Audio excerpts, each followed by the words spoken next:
নবীজি বলেছেন, রমজান মুবারকে কেউ যদি একটি নফল কাজ আদায় করে, একটি নফল ইবাদত করে, অন্য মাসের একটি ফরজ আদায় করার সওয়াব আল্লাহ পাক নামায় আমলে দিয়ে দিবেন।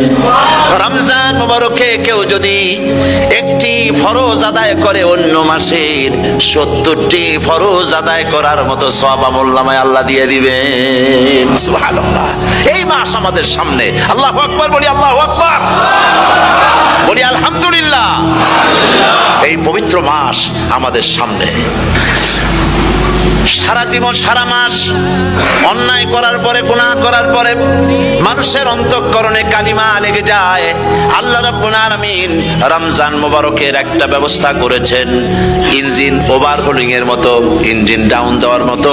আপনার কালকে, আপনার আত্মাকে, আপনার বিবেককে, আমার বিবেককে পরিষ্কার করার জন্য রমজান মাস করে দিয়েছেন। রমজান মুবারকের একটি মাসের কোর্স যদি কমপ্লিট করা যায়, তাকওয়া দিয়ে যদি ভরে দেওয়া যায়, তাহলে বাকি 11 মাস আরামসে চলবে, কোনো অসুবিধা হবে না।